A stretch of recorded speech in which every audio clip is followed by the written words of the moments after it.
¿Qué fue lo que hicimos? Am, lo que hicimos con el protocolo este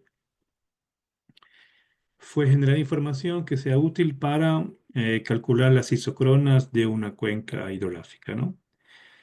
Entonces, se parte de un modelo de elevación digital, en este caso un formato TIFF georreferenciado, ¿sí? Habían dos archivitos, ¿no? Hay el TIFF y el otro que era el auxiliar, que es donde está la información. Entonces, realmente cuando ustedes exportan en ¿cómo es? Un modelo de elevación digital a este formato TIFF, le salen esos dos archivitos, ¿ya? Y de ahí lo que se hizo, ¿me recuerdan ustedes cuál fue la primera herramienta que hicieron correr?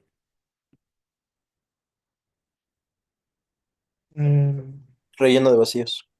Relleno de vacíos. Entonces, cuando yo tengo un modelo de elevación digital, pueden haber algunas depresiones. Y esas depresiones,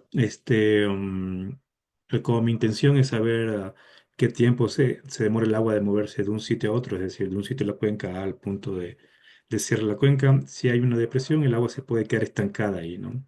Entonces lo que se hace es rellenar esos vacíos, digamos, con el algoritmo para que por lo menos yo tenga una pendiente mínima y eso, ¿no? Entonces cuando yo hago correr el algoritmo, en algunos de los momentos van a ver ustedes cuando tienen que escoger, les va a salir una pestañita que dice info.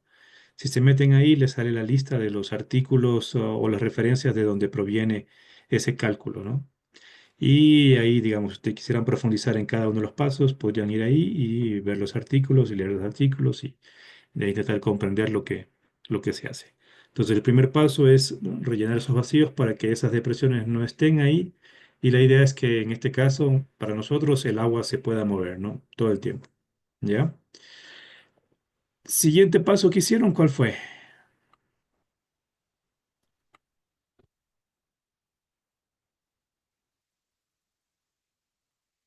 Obtener las pendientes. Entonces bueno, está el field sinks, que es ese, y después obtienen las pendientes, el aspecto, que es una característica, y bueno, y la curvatura. Entonces, ahí lo que hacen es cuando ya tienen su modelo ya relleno con esos vacíos, se calcula un mapa de pendientes. Entonces, eso me da una idea de, digamos, de si el agua, tengo mayor pendiente, el agua se va a mover más rápido, si tiene menor pendiente, se va a mover menos rápido, y así. Y el aspecto es la orientación, si ustedes quieren, de esa celda respecto a la posición del sol, ¿sí? Entonces, no es lo mismo que yo tenga una pendiente en este sentido o con este sentido o hacia acá, ¿no? Entonces, digamos, la orientación del píxel respecto al sol es esa idea, ¿no? Y el siguiente, bueno, cuando se mete esa información hay que tener claro que es las unidades estas, ¿no? Porque a veces se puede meter en radianes y así, entonces ya no funciona el algoritmo, ¿no? Para ese caso específico. Después, el siguiente,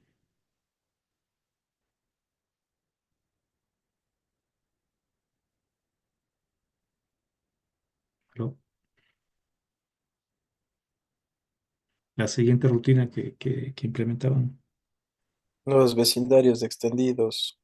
Ya, entonces, Los aquí lo que se hace es que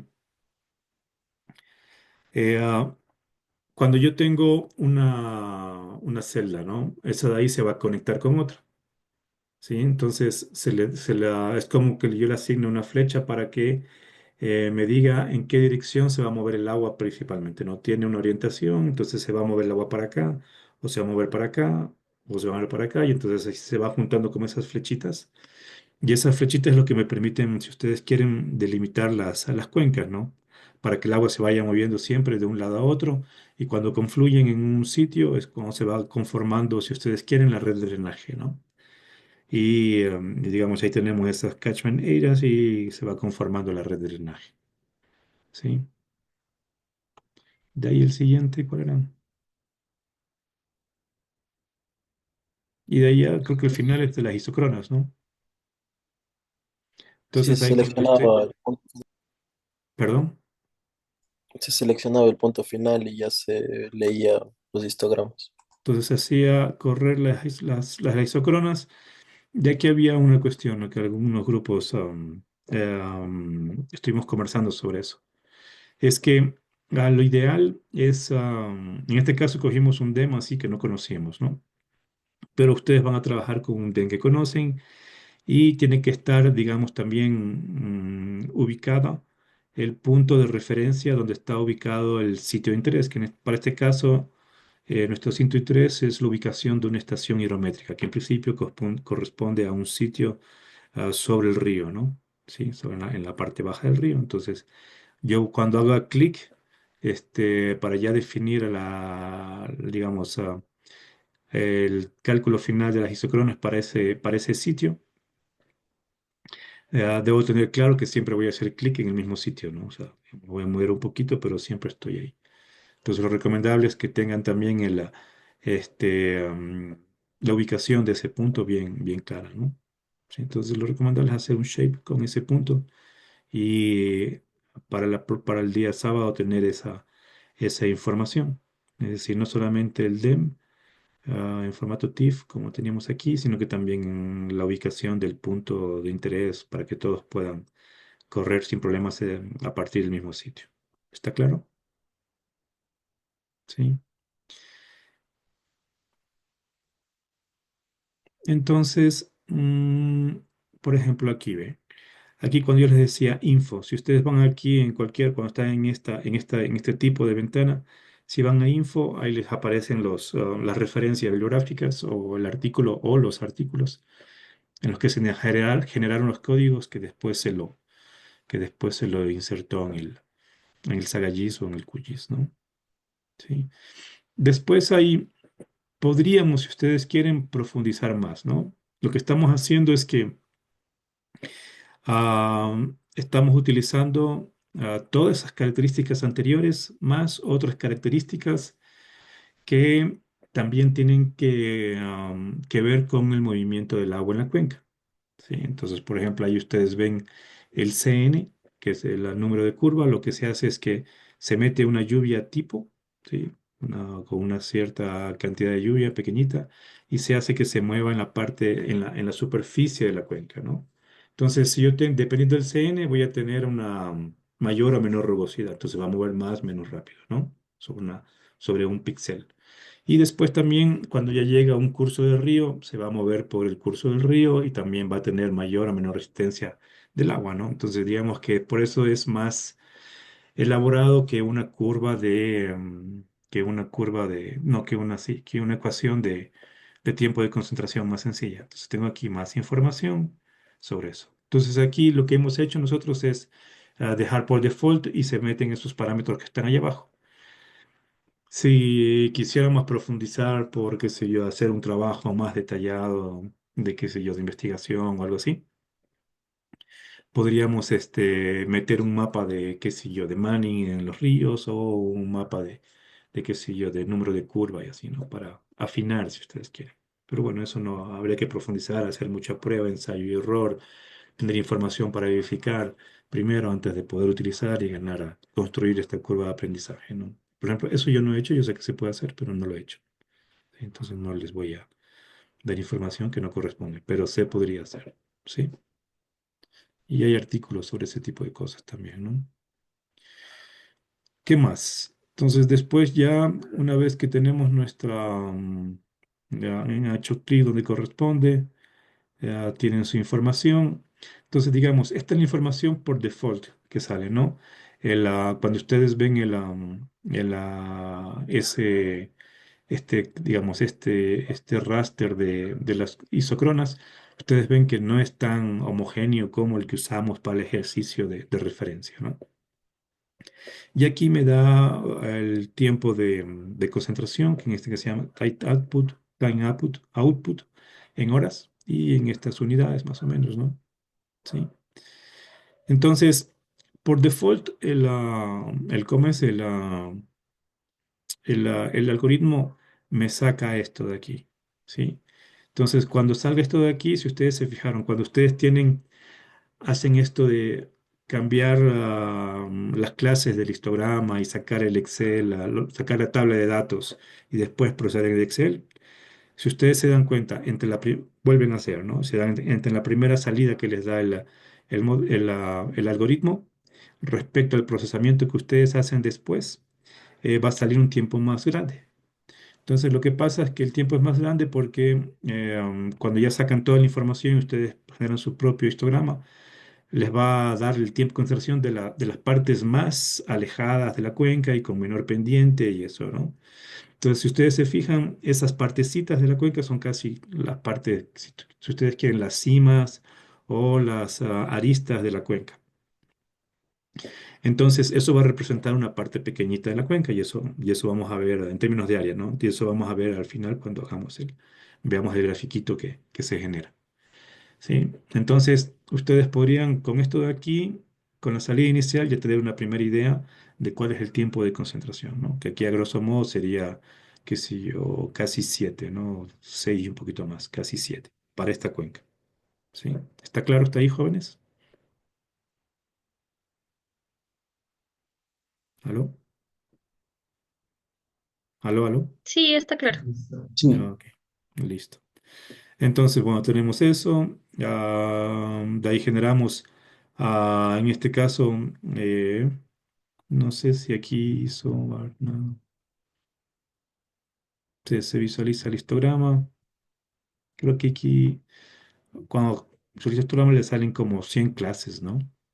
Entonces tenemos así muchos pedacitos. No sé si cambió las clases por ahí. Creo que aquí no hizo nada, solo sacó directo. Abajo cambia Entonces, las clases. abajo cambia las clases. Entonces, si ustedes se fijan, el algoritmo me corta como en 7,18, ¿sí? O sea, no me da hasta el final, la cola, ¿no? Entonces, cuando tiene esta salida, está como 7,18. Y después saca esta tabla, la convierte. Aquí hace un histograma para que si yo creo que aquí cuando cambiar el número de clases, no sé cuánto pones, 10 lo que sea, menos. Y aquí se me va más largo, si ustedes se fijan, ¿no? Ya no sale 7,18 sino que sale más largo. Sí, exporta CSV. ¿Por qué hicimos este ejercicio para exportar y manipularlo? Era porque lo que buscamos cuando hacemos este ejercicio de manipulación de las clases y eso, es porque yo busco generar, si ustedes quieren, información a través del Excel para cuando yo procese la información en el Excel y calcular las áreas de entre las isócronas, tener unos intervalos, si ustedes quieren, am, no uniformes, pero en función de lo que a mí me interese cortarlos, ¿no? Entonces, aquí, por ejemplo, corta cada 1,3 horas. Y 1,3 horas es digamos, es un intervalo de tiempo que, mm, que comes, que tal vez no corresponda a los cálculos en los que yo voy a hacer a compaginar las histocronas con el hietograma de diseño. Entonces, por ejemplo, digamos, si el hietograma es dependiendo del tiempo de concentración de mi cuenca, no sé qué día sea 3,5 horas, por decirlo. ¿Sí? Entonces yo no voy a usar 1,3, sino que yo voy a dividirlo tal vez en intervalos de media hora, por ejemplo, ¿sí? Y tendría 7 intervalos. O si tengo, qué sé yo, 7 horas, como en este caso, 7 y pico, yo voy a hacer más bien sacar intervalos, a hacer clases y a procesar la información para tener intervalos de 1 hora. ¿Sí? Por ejemplo, para eso hacemos este procedimiento de dividir en clases. Entonces, aquí se dividió en 10, pero yo puedo cambiar en más para aumentar la resolución y después procesar la información, agruparla en el intervalo que me interese, para que estos directamente a través de la aplicación del Saga, yo corte en pedazos de áreas que correspondan a un intervalo que me interesa, con el que me interesa trabajar, ¿sí? Entonces nosotros con esas cuencas que tenemos vamos a intentar que esto de aquí quede en intervalos de 1 hora, ¿no? Entonces yo puedo ya sea exportar esta tabla de aquí con mucho detalle, ¿sí? Y cortar intervalos de 1 hora. O yo puedo reprocesar como se hace aquí, cortar en intervalos ya no de 10 sino que si yo 20, 30 y son pedacitos y después puedo agruparlos. en el Excel cuando trabaje, en el intervalo de tiempo que me interese. Y una vez que yo tengo eso, si yo hago este grafiquito, ahí me puedo dar cuenta, si ustedes quieren, que al cortar en el tiempo que me interesa a mí, ¿no? Para tener una cifra, si ustedes quieren cerrada en 6, 6,5 o lo que sea, para tener un intervalo más o menos uniforme, intervalos más o menos uniformes, yo estoy dejando una parte de la cuenca afuera de mi análisis, pero que va a ser menos del 5%. ¿Sí? Entonces esa es la idea de llegar hasta esto. Y eso va a depender de cada cuenca, porque cada cuenca va a tener su tiempo de concentración diferente y en función de los datos de mi cuenca voy a tener que tomar decisiones y hacer lo que les digo, ¿no? Reprocesar la información para sacar esta tablita y en función de eso intentar cortar los intervalos en los valores que me interesan. Ya haciendo más clases y después agrupando o atinando a la clase que me interesa y con eso trabajar. ¿Estamos?